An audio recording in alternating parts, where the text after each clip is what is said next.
anh ấy bao nhiêu background của xa nhưng mấy quạt thằng pa quạt chỉ pet pa chỉ pet nằm tì pet mát này cũng đồ sọc phì bọn ta nhưng mà sẵn lành hàng đằng quạt chi dùm rung dân ở thua hàng đằng đá tại dừng ọt miền chồng nón cho nhung politely decline ta muốn nâng phê để nhung muốn chiên chương châu hàng field ní nhung miệngដូចអត់សូវដឹងទេដូច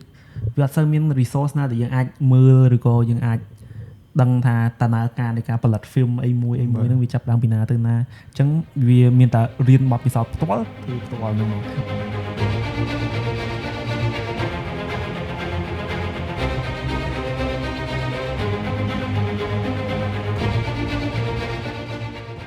មនុស្សម្នាក់ជាដៃជើងនៃសត្វធំមួយអញ្ចឹងសត្វទាំងហ្នឹងមានដៃជើងមាន DP មានខាង sound មានខាងអីទៅដើរព្រមគ្នាអញ្ចឹងស្អីដែលធ្វើឲ្យសត្វហ្នឹងដើរទៅលឿនវាជាការទទួលខុសត្រូវហ្នឹងហើយទាំងអស់គ្នា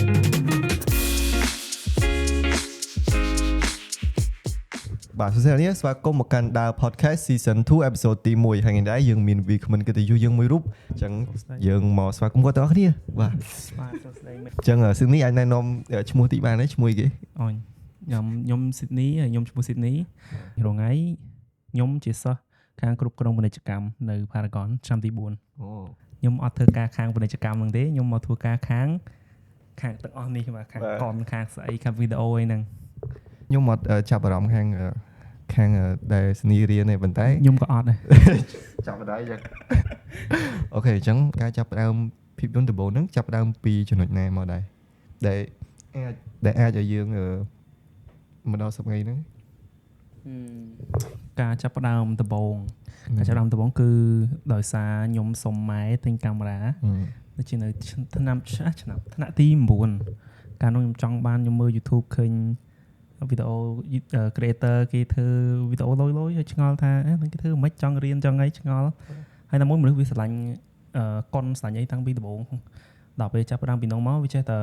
រករឿងថតមួយមិត្តភក្តិទៅថតវីដេអូឲ្យសាលានៅសាលាបឋមសាលាវិទ្យាល័យហ្នឹងគ្រូពឹងថតហើយមានមិត្តភក្តិគាត់ចង់ធ្វើអីគេ song cover MV ហ្នឹងជាតនេថតមួយគ្នាលេងទៅអាហ្នឹងជាការកំសាន្តទៅដំបូងការឆ្ងល់ហើយចង់រៀនហើយនឹងការកំសាន្តអូមន្តងាវហ្នឹងចាប់ផ្ដើមពីចំណង់ចំណូលចិត្តយើងមកបាទអញ្ចឹងពេលដែលការចាប់ផ្ដើមចំណុចដំបូងហ្នឹងតាំងពីយើងនៅរៀនហ្នឹងមែនទេហ្នឹងហើយកាលនោះទី1ថាទី9ទៅទី9ហើយប៉ុន្តែពេលរៀនចប់មិនមកចាប់ជំនាញគ្រប់គ្រងពាណិជ្ជកម្មវិញទាំងដែលយើងដឹងខ្លួនឯងហ្នឹងអូយើងចូលចិត្តតាំងពីនៅថ្នាក់ទី9មកហ៎ចង់បានចម្លើយពិតមកខ្ញុំដឹងម៉ាក់ខ្ញុំគាត់មើលអេពីសូតនេះទេតែការតាមពិតអានេះបើឲ្យនិយាយ background គ្រួសារខ្ញុំវិញគាត់ទាំងប៉ាគាត់ជាពេទ្យប៉ាជាពេទ្យនៅមន្ទីរពេទ្យម៉ាក់នៅមណ្ឌលសុខភាពប៉ុន្តែខ្ញុំអត់ស្រឡាញ់ខាងហ្នឹងគាត់ព្យាយាមរុញយើងឲ្យធ្វើខាងហ្នឹងដែរតែយើងអត់មានចំណង់អញ្ចឹងខ្ញុំpolitely decline គាត់ខាងហ្នឹងដល់ពេលក្រោយមកក្នុងហាក់ទី9ហ្នឹងខ្ញុំដើមឃើញថាខ្លួនឯងចូលចិត្តខាងហ្នឹងខ្លះក៏សុំទូចម៉ែទិញកាមេរ៉ាតាំងពីហ្នឹងហើយចាប់ដើមធ្វើឲ្យក្រោយមកក៏មានអារម្មណ៍ថាចង់ប្រឡូកខាងហ្នឹងប៉ុន្តែកាលខ្ញុំ research កាលអត់ទាន់មានសាលាឬក៏កន្លែងណាដែលគាត់ថាឯកទេសខាង film ចំហ្មងមានសាលាខ្លះដែរប៉ុន្តែខ្ញុំមើលទៅដូចជាអត់បដោតទៅនឹងអញ្ចឹងដល់ពេលក្រោយមកក៏ខ្ញុំឈប់គិតមួយរយៈដល់ពេលដល់ថ្នាក់ទី11 12នេះវិញវាសឹងថាចៃដនជីវិតខ្ញុំចៃដនច្រើនណាស់ឬក៏សំណាងមិនថាអញ្ចឹងក៏បានគឺមិត្តភក្តិខ្ញុំនៅអនឡាញគាត់នៅសៀមរាបម្នាក់សួរខាននិយាយគ្នាយូរដល់ពេលនិយាយគ្នាម្ដងគាត់ថាសួរគាត់ប្រឡងបាក់ដប់ពីហ្នឹងប្រឡងបាក់ដប់ពូជប្រឡងបាក់ដប់ព្រោះយាយទៅណាទៅណីគេខានសួរគ្នាយូរដល់ពេលគាត់ប្រាប់ថាខ្ញុំទៅរៀនបានអាហារូបករណ៍ប្រហែល 75% or something នៅសាលា Paragon ហ្នឹងអត់ចុំសាលាសពលឺថាគេដូចតំណងដែរគេបរៀននេះខ្លះគាត់រៀន computer science តែដល់ពេលខ្ញុំ search ទៅឃើញចំពេលគេចាប់ផ្ដើមបើកប្រឡងអាហារូបករណ៍ហ្មងដល់ពេលហ្នឹងខ្ញុំគាត់ថា why not man like សាក់លបងប្រឡងចោលបានប្រហែលភាគរយយកប៉ុណ្ណឹងហើយក៏ជាប់ទៅជាប់បាន 50% ខ្ញុំហែកគេខ្លួនឯងទីទៅបានត្រឹម50ទេ50ខ្លាំងណាស់50ថាដល់ពេលក្រោយមកមានប្រឡងនៅលីមកុកវិញគេបើកមួយទៀតខ្ញុំសាញ់អាប់ចូលដែរតែដល់ពេល អាពេលរៀបដល់ថ្ងៃប្រឡងហ្នឹងបើគេអាប្រកាសបើខ្ញុំបាន 50% នៅ Paragon ហ្នឹងខ្ញុំអត់ទៅប្រឡងនៅលីមកវិញនឹងបណ្ដោយថាញ៉ៃញ៉ៃជាប់អីទៅក្នុងបណ្ដោយអញ្ចឹងអាចនិយាយថាដូចខ្ញុំថាចៃដន្យឬក៏សំណាងមើលបើវាមកហ្នឹងហើយណាមួយម៉ាក់ប៉ាខ្ញុំគាត់អត់គាត់អត់ជំទាស់នឹងមុខងារនឹងផងដោយសារគាត់ចង់ឲ្យយើងធ្វើការរកស៊ីហ្នឹងដែរបាទមករៀនអញ្ចឹងយកមានថាគិតថាអូស្ដាយក្រោយអីអត់មានទេមែនស្ដាយក្រោយ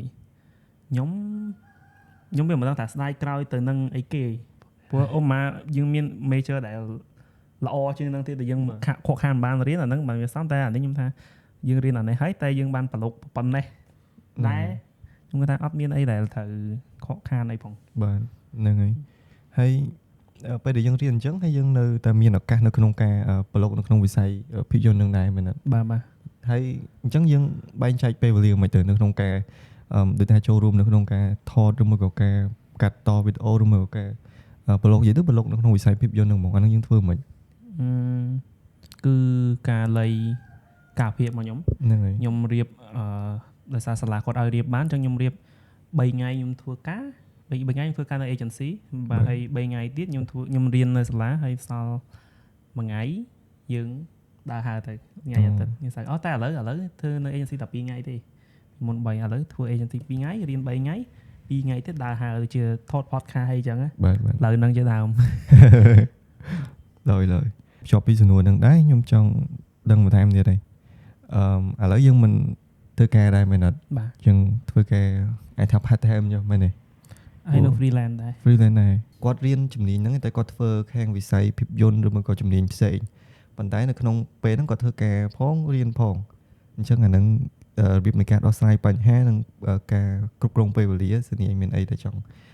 ចែករំលែកទៅកាន់គាត់អាហ្នឹងវានិយាយទៅការងារទូទៅមិនថាការងារទាំងការងារសាលានិងការងារក្រៅគឺខ្ញុំព្យាយាមប្រាប់ខ្លួនឯងមួយគឺថាកុំចាំសិន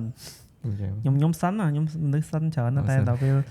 យូរទៅបានឃើញថាពេលយើងទុកឲ្យកោជាប់នេះអូម៉ាជួនកាលខ្ញុំទៅ set អីហ្នឹងអូម៉ាថ្ងៃនេះខ្ញុំថតមួយថ្ងៃពេញដល់ពេលឆែកមើលនៅក្នុង Google Classroom ឃើញ assignment 3តន់ពេលដូចថ្ងៃថត Samsung ដែល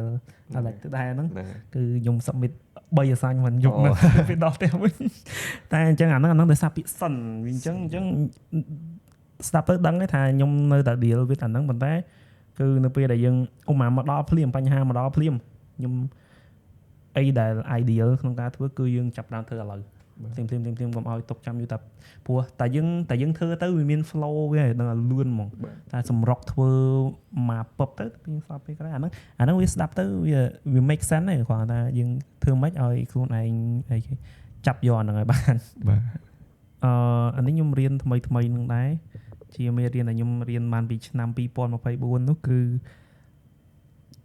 ស្ដាប់ខ្លួនឯងថាខ្លួនឯងចង់បានអីជួនកាលនៅពេលដែលភ្លាមនេះយើងគេបខំមកយើងធ្វើអីមួយមិនថាខាងណាខាងណីតែណាប្រហើយនឹងរួយ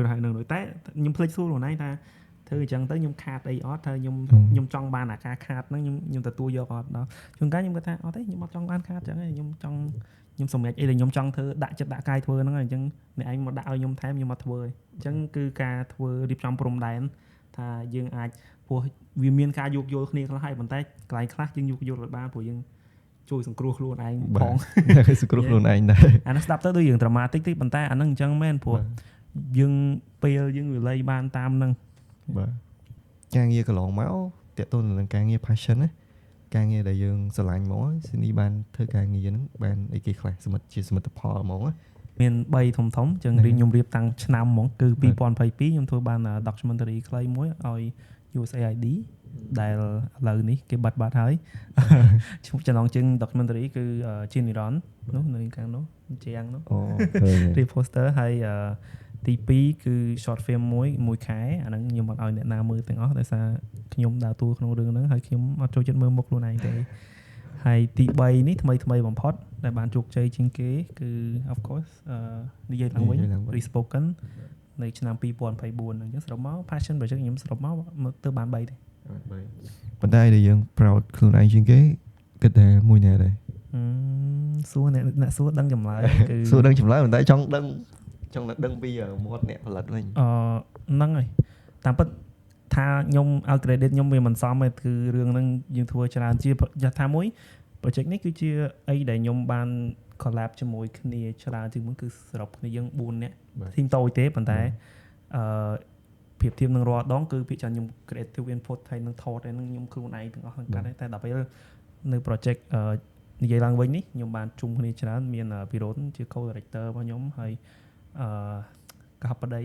ឈ្មោះអី Chris ឈ្មោះជា producer ហើយនឹងបានមេរ៉ាគាត់ខាងថតហើយនឹងខាងជួយ edit ខ្ញុំផងអញ្ចឹងហើយយើងបានដើរ tour ច្រើនដើរទៅចាក់តមុខឆ្នាំ2024ផងបានទៅមហោស្រពថ្នាក់ជាតិខេត្តខ្លីហើយនឹងនៅខែចុងខែនេះដែរយើងបានទៅយើងនឹងទៅ International Film Fest Cambodia CIFF 2025នេះដែលជា festival ទី3ដែលយើងបានជាប់អញ្ចឹងជាអីដែលខ្ញុំ proud ជាងគេហើយនឹង proud តែបានចូលរួមជាមួយនឹងគ្នាយើងដែលបានគាត់អ្នកចាប់ផ្ដើមមុនហើយខ្ញុំមកចូលមកតាមក្រោយហើយយើងបានឈានជំហានទៅមួយគ្នាបានតាមហ្នឹងក្នុងនាមជាអ្នកផលិតភាពយន្តមួយរូបដែរអាចថាអ្នកចាប់ផ្ដើមថតបានចាប់ផ្ដើមច្រើនដែរ3-4អានេះ3-4រឿងដែរមែនអត់ច្រើនដែរតែចង់ដឹងពីស៊ីនីមកវិញកំហុសខ្លួនឯងនៅក្នុងការចាប់ផ្ដើមធំដំបូងអីគេដែរកំហុសដែលខ្ញុំនៅតែចាប់ខ្លួនឯងមកទល់ឥឡូវនេះគឺការចែកការងារគ្នាធ្វើជាចំណុចមួយដែលពីមុនមកដូចខ្ញុំនិយាយអញ្ចឹងខ្ញុំជាអ្នកដើរ solo ច្រើនខាងថតខាងអីខ្ញុំដើរមកដល់ចប់ប៉ុន្តែនៅពេលដល់កម្រិតមួយគឺយើងអាចធ្វើរឿងនឹងដៃមឹកទាំងអស់ទេយើងត្រូវចែកគ្នាគាត់កាន់ហើយអីដែលខ្ញុំពិបាកធ្វើហ្នឹងគឺការទុកចិត្តលើណាម្នាក់ក្នុងការធ្វើអីមួយតាមដែលខ្ញុំគិតណាអាហ្នឹងវាអញ្ចឹងហើយវាគ្មានអាណា copy ចិត្តឲ្យដូចគ្នាអញ្ចឹងទេប៉ុន្តែតែថ្មីនេះខ្ញុំមានអារម្មណ៍ខ្លួនឯងប្រសើរជាងមុនជាពិសេសជាមួយនឹង project យើងបានធ្វើមួយគ្នាខាង Samsung ហ្នឹងខ្ញុំបានចែក role ខាង DP ដែលសម្បត្តិបើកំពុងមើលឥឡូវនេះអរគុណ bro ថតស្អាតអញ្ចឹងហ្នឹងគឺជាក៏ជាឱកាសក្នុងការរៀនសូត្រមួយពាក់ព័ន្ធនឹងការចែកការងារគ្នាធ្វើហើយខ្ញុំគិតថានេះជាចំណុចមួយសំខាន់មែនក្នុងការឈានទៅមុខទៀតមិនធម្មតានៅតាមហ្នឹងឯងបាទ production មួយវាដូចជាមនុស្សម្នាក់ជាដៃជើងនៃសត្វធំមួយអញ្ចឹងសត្វទាំងហ្នឹងមានដៃជើងមាន DP មានខាង sound មានខាងអីទៅដើរព្រមគ្នាអញ្ចឹងស្អីដែលធ្វើឲ្យសត្វហ្នឹងដើរទៅលឿនវាជាការទទួលខុសត្រូវរបស់ហ្នឹងហើយទាំងអស់គ្នាហ្នឹងហើយតើតើទៅនឹងការផលិត short film ស៊ីនីមានកម្រងនៅក្នុងការធ្វើ short film អីបន្ថែមទៀតអត់តើតើនឹងការងារ passion មាន project មួយដែលខ្ញុំតាមពិតproject មួយពាក់ព័ន្ធនឹង short film គឺនៅកប៉ាល់ក្រោយខ្ញុំបានដាក់ទៅខាងអង្គទីអាកៃហើយនឹង French Institute ដែរខាង workshop script writing ហ្នឹងគឺ Smiling ដែលអានេះបើអ្នកទាំងអស់គ្នាចង់មើលចូលអានលេងនៅក្នុង profile ខ្ញុំទៅប៉ុន្តែអានេះជា project មួយដែលខ្ញុំចង់ធ្វើមុនហ្នឹងប៉ុន្តែវាអត់មានឱកាសស្អីយើងខ្វះ funding អីដែលខ្ញុំចង់ធ្វើថ្ងៃក្រោយគឺដូរ passion project ទៅជា money project អូខេ good មិន money project វាជា commercial ដែលយើងអាចចេញបានអញ្ចឹងអានេះវាជាស្អីដែលខ្ញុំកំពុងតែដើរជំហានតិចម្ដងមាន brand ដែលគាត់អាចនៅពីក្រោយ concept យើងបាទអញ្ចឹង Smiling នេះមួយអានឹងដកគ្នាទៅវិញគឺនិយាយពី Smiling ហ្នឹងខ្ញុំចង់ធ្វើមួយដែរហើយមួយទៀត documentary ពាក់ព័ន្ធទៅនឹងសត្វព្រៃអញ្ចឹង project ដែលខ្ញុំចង់ធ្វើពាក់ព័ន្ធសត្វព្រៃហើយនឹងជាពិសេសគឺសត្វដំរីហ្នឹងហ្មងបាទខ្ញុំឃើញថាមានការល្បីថ្មីនឹងមានលំផាត់មួយល្បីអញ្ចឹងអានេះខ្ញុំគាត់តែហ៊ានតិចតួចថាខ្ញុំអីដែលខ្ញុំចាំប្រំចាំមើលយើងអាចទៅណាបានតាមណាបាទក្រៅពី short film ហើយនឹង document សិទ្ធិមានកម្រងចង់ធ្វើអីបន្តទៀតអត់ឧទាហរណ៍ចេះដូចចង់ផលិតជាមេតិកាចែករំលែកពីរបៀបចាប់ផ្ដើមនៃការផលិតភាពយន្តអីអញ្ចឹងណាព្រោះយើងនេះយើងគ្រាន់តែយើងនៅក្មេងបណ្ដៃយើងធ្លាប់មានបទពិសោធន៍ក្នុងការផលិតបានច្រើនដែរអញ្ចឹងយើងចង់ចែករំលែកអីយើងចាប់ផ្ដើមដំបូងវាពិបាកចេះយើងគួរតែធ្វើអញ្ចេះឬមួយក៏យើងត្រូវរកជំនួយពីណីអញ្ចឹងណាចង់ថាពីស៊ីដនីហ្មងស៊ីដនីមានកម្រងចង់ធ្វើផលិតមេតិកាអញ្ចឹងអត់ចែករំលែកដល់អ្នកគាត់ចាប់ផ្ដើមដំបូងនិយាយមកចំចំណុចបាទគាត់ដូចទាចិត្តខ្ញុំដឹងអានេះ ដោយសារមុនហ្នឹងពេលដែលខ្ញុំមុនឈានជើងចូលខាង field នេះខ្ញុំមានដូចអត់សូវដឹងដែរដូចវាអត់សូវមាន resource ណាដែលយើងអាចមើលឬក៏យើងអាច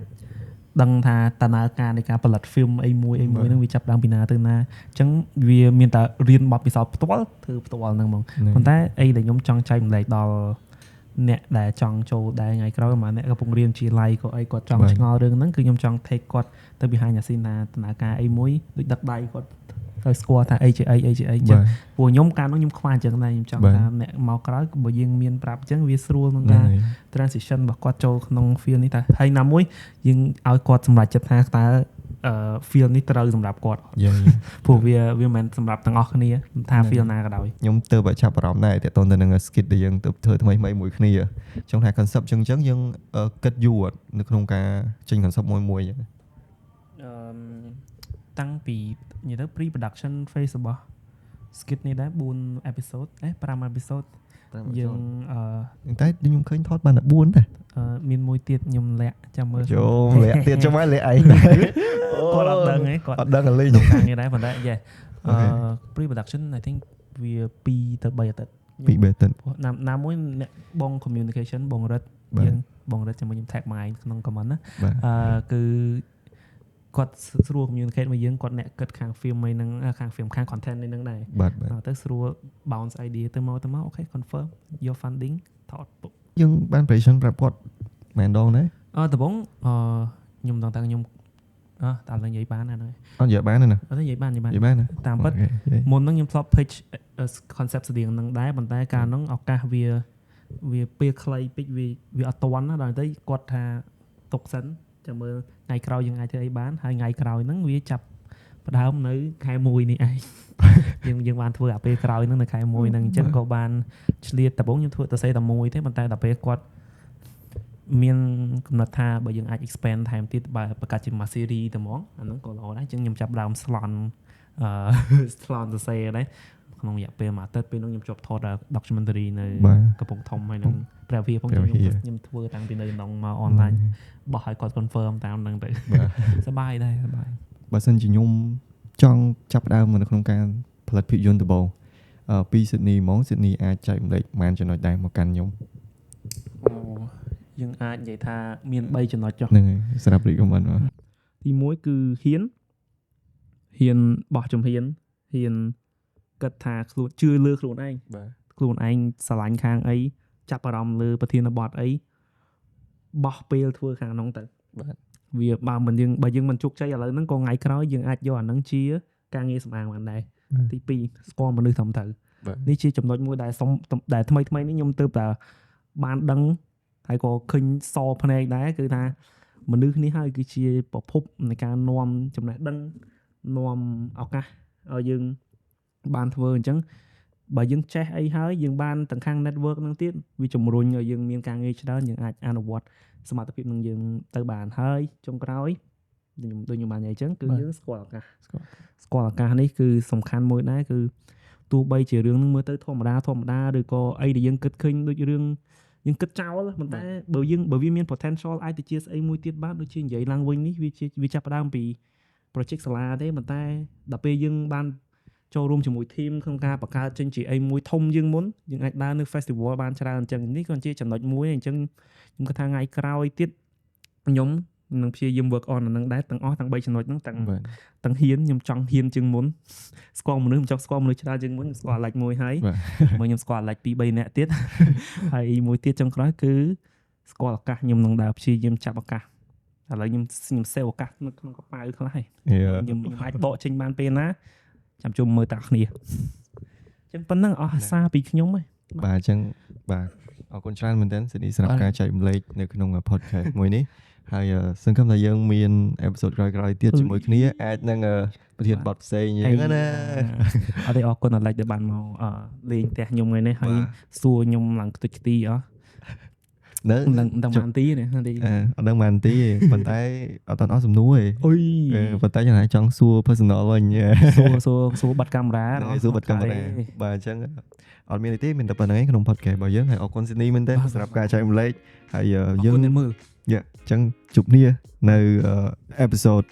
ទី2ហើយ season ធូរដដែលបាទ